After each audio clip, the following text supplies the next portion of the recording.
Our next two speakers, it'll be a combined presentation by two of our COLA board members. One is Vice President Alan Fedeli.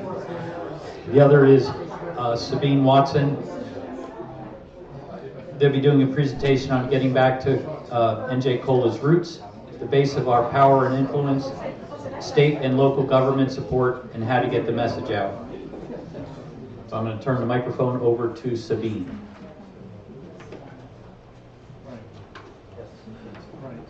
Oh, okay, great, thank you. Good morning.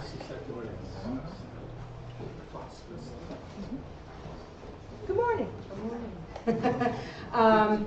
Okay, so I'm going to go a little bit into the roots.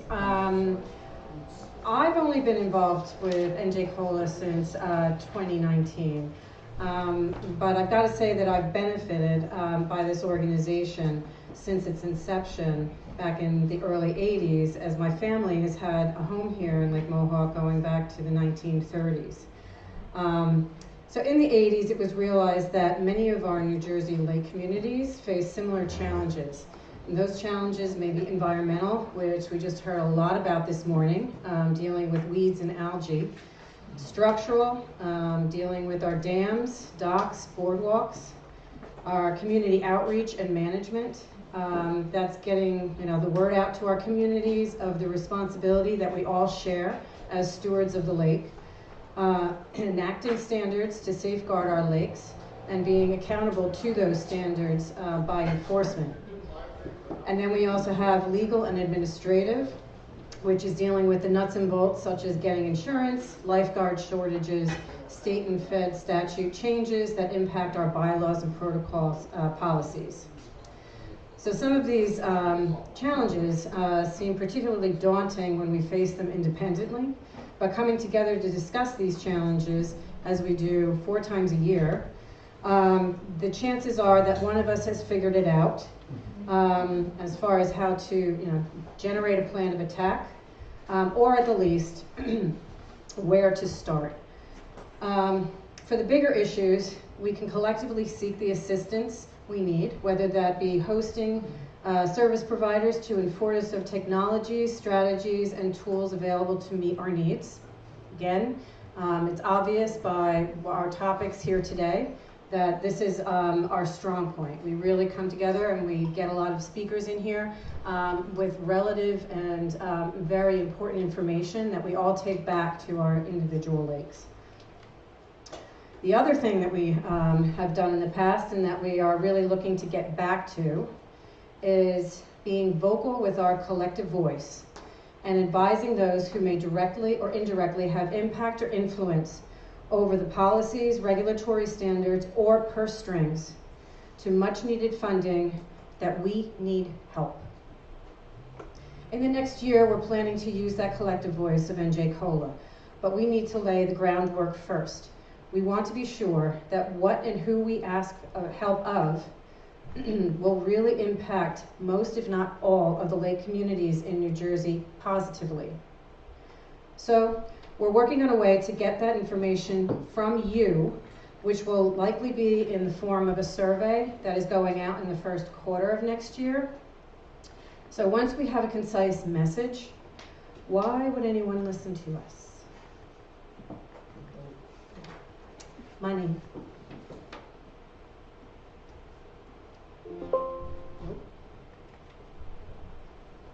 Okay, this didn't turn out quite the way I wanted it to, but anyway, I'm going to go through these numbers, and I swear it's going to be really easy math. It's nothing really complicated.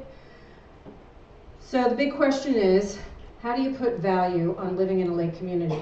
Many here is going to say that it is absolutely immeasurable, but from a practical standpoint, it's simple math. Again, I promise.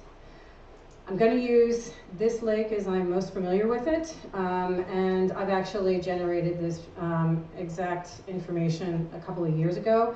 I updated the numbers to reflect current values.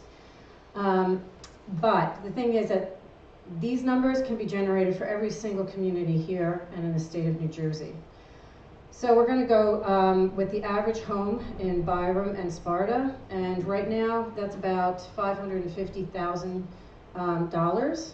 So any realtor, these are based on realtor numbers, but they can also be generated by auditing firms and accounting. So any realtor is going to tell you that a house in Lake Mohawk, regardless of where or what, is going to be an average of 30% more than your average home within the municipality that the lake is housed in. So our $550,000 home is now going to be $715,000. Now we have in the reservation roughly 2,700 homes, but I use a conservative number of 2,000. And we multiply that by the increased difference in the home value. So if we do it that way, the difference in the value that that lake brings to the community is $330 million. So why does that really matter? It's because our property taxes is based on our property value. The local, county, and state governments work off property taxes based on the percentage of your property values.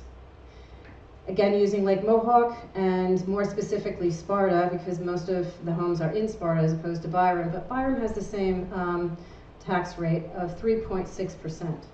So if we apply that rate again to the difference in the property values of $330 million, the tax revenue generated by the lake alone in this community is $12 million annually.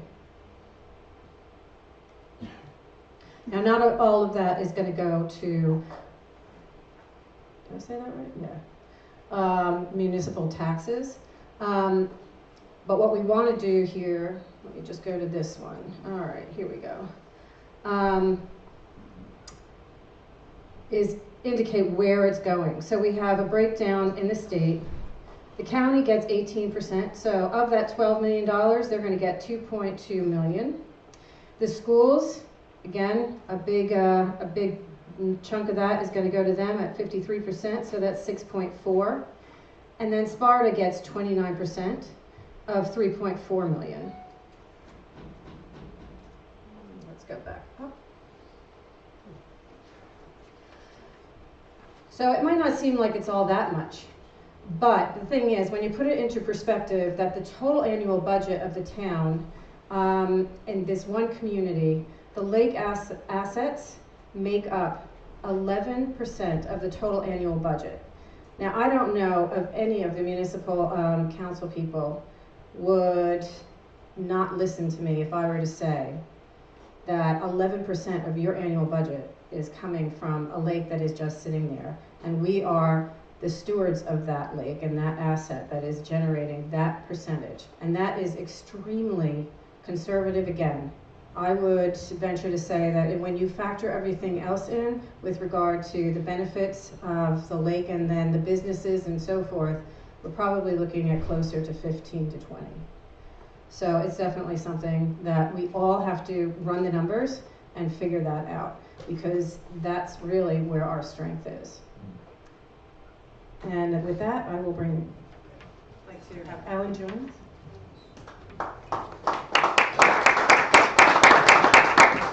You have a question over here. Sure. How does that affect lake communities that are seasonal and don't really have a say in local government, although they do use our tax money? It's the exact same argument. You are still paying taxes.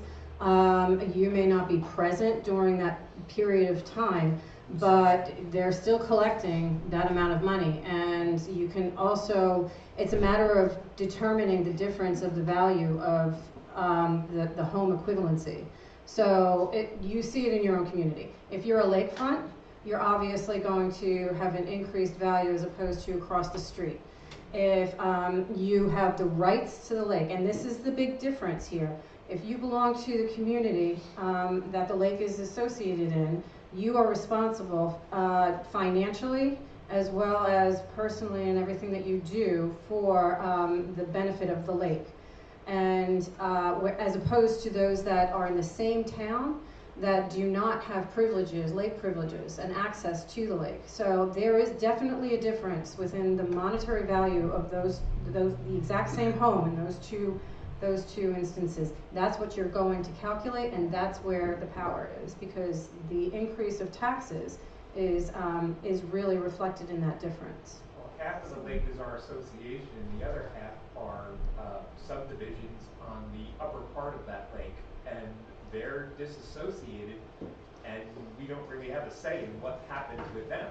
So they're not included in the financial responsibilities? Not they don't as pay? far as our association goes, because we only own the lower part of the lake. So that would be pretty unique. I'm sure that there's a way that can be established with that, but... They're bound to the property taxes of Jefferson Township. Okay. But they're disassociated from our association. Okay, oh, I see. So that is definitely different. In terms of your point, and that is the value to the community, the larger community of the Right. lake.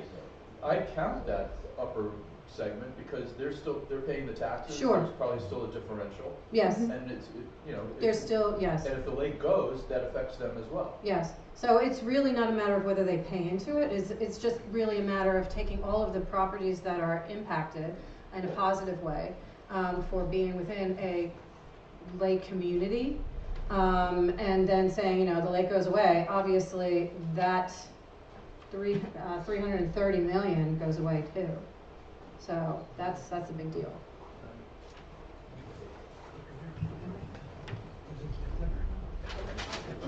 Thanks. Thanks, Sabine.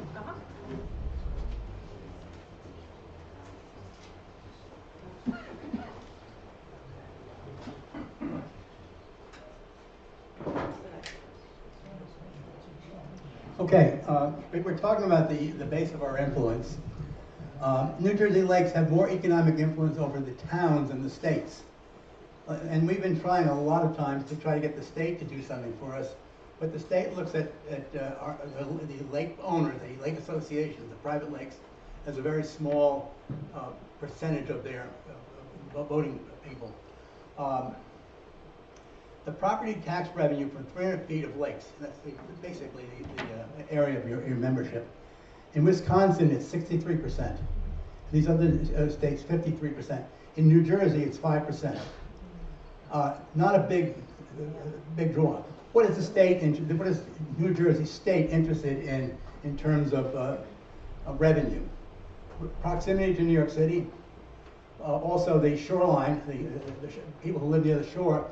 The state is the private lakes represent a very small percentage of that.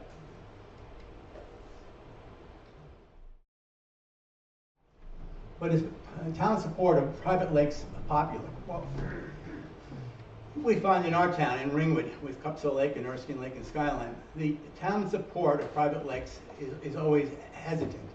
Because if you don't live in the lake, if you're not a member of the lake itself, why am I supporting Cupso Lake? Why am I supporting Erskine? We're thought of as country clubs, as opposed to homeowner associations, which we really are. And I think we've got to get rid of that notion, because there are some very good reasons, as well as the law, for towns that provide more direct support to lakes. Do we have a stalemate here? Again, the point is, the lakes are hesitant to ask for town support. Does anyone have a town that's worried about the town support, a lake that's worried about town support because they may have to go public? That's one of the things you hear. You like the idea that your lake has a community, and you've got that real sense of community.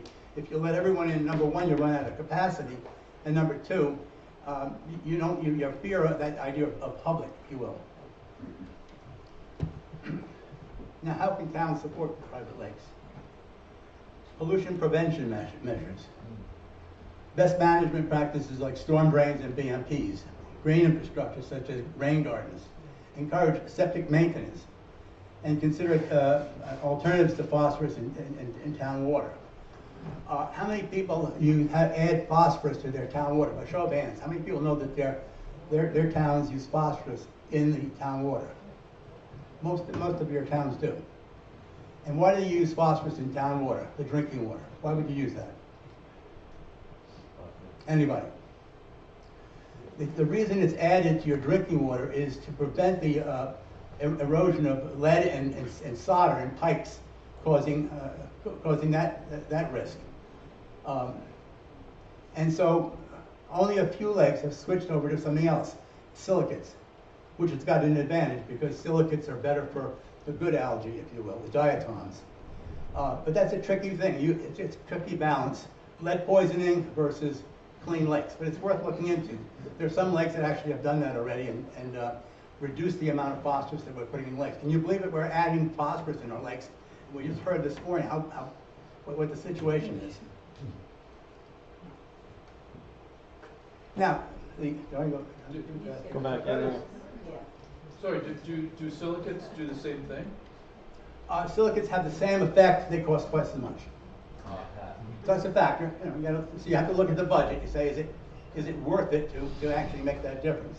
And in some cases, is it better than losing your lakes to closure, and then losing all of that revenue by people leaving town versus changing that over? Interesting question for your towns. I just moved. Yeah. Just go back. Follow the money.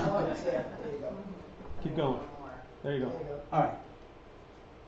Okay, so now, let's follow the money. We said the states are not interested. The New Jersey state is less interested in our plight than our local town. So how do we get the funding that we need and the support that we need? Let's follow the money.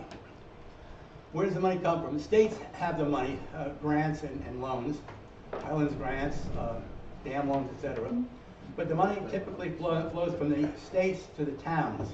When you have a Highlands grant, when we got our Highlands grant, they didn't deal with, Cupsall Lake. They didn't deal with Erskine Lake. They went to the town as the broker, and we had to deal through the town with the state. Okay, so we have to work with both town and states, but mostly through the town. We have to remember the MS4. How many people have talked to their towns on behalf of their lake and asked them about MS4 and whether they've got a stormwater management plan? How many? Just by hands. All right, that's important. It should be all of us, really, and in a friendly way. But just make sure that that's happening. Now, But that's only critical if you have septic systems. not only septic systems, the watershed itself, any tributaries into your lake. The towns have to manage that, all right?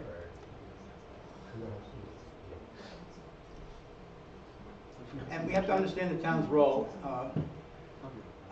They should expect the towns to do their job, but without overreaching to what's required. I make a big point here about keeping politics out of it. And I've had the bitter experience of having to go through this process, Highlands grant, and we did get our big grant. We got a $200,000 watershed study. We followed it up with a $100,000 rain garden.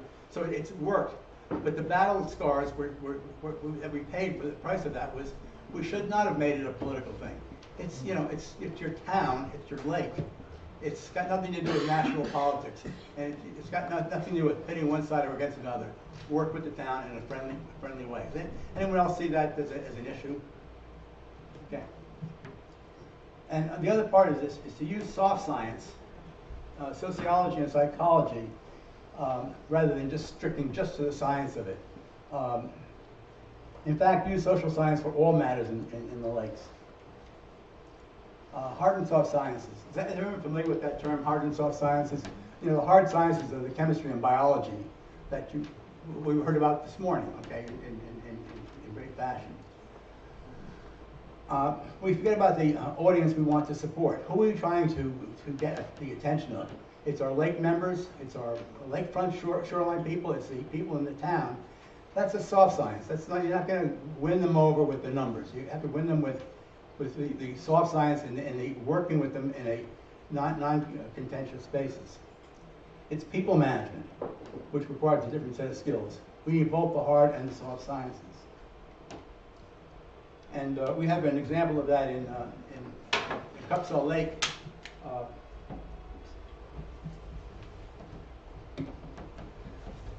Tom Conway and I have been dealing with Cupsell Lake for many, many years. You remember Tom Conway? He's our goose whisperer, and he got rid of the geese for us. And we've managed the Environmental Commission for quite a while. Then we turned it over to Maureen Jobrack, who is now in charge of running the elections this morning. And she changed it up. She followed all of our examples with the hard sciences, that we were doing, but she added the soft science of engaging the community and getting volunteers and getting people together. And that's an important thing for us to consider as we go through this, the soft sciences. And so Tom and I have been glad to bow up to Maureen and let her take the field at that point. So my point, basically the point of the presentation here, to follow up what Sabine said, is look at where the money, follow the money, see where the money's coming from, deal with the town. There's a lot of state funding you can get, but learn what the town has to do with MS4 and get that to happen, but do it with the added value of soft sciences. Any questions? Okay, thank you very much. Okay, in the back. Okay, any questions in the back? Just real quick, Alan. I used something similar last year. I did a survey of all the lakes here.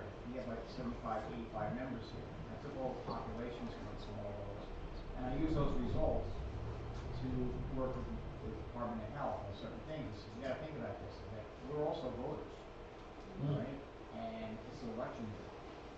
So what happens is by working with your local officials and county officials and state, basically the county officials can do a lot for the state to push it to do a lot of stuff, right? So I think you should keep that in mind, right? That, you know, not only are we a financial asset to the town, but also we're a voting bloc too, you know, statewide. So just think about that, keep that in mind, because I use that when we went to the Department of Health, and that actually helped push through a lot of things for us to get us recognized. That's good. I appreciate that. And as you know, you heard today we lost one of our members, Ellis, who was our person who was looking at the political aspects of getting help for the private lakes. Since we've lost him from the board, we're looking to replace him with someone with those skills. And so let's keep that in mind as well. All right, thank you very much.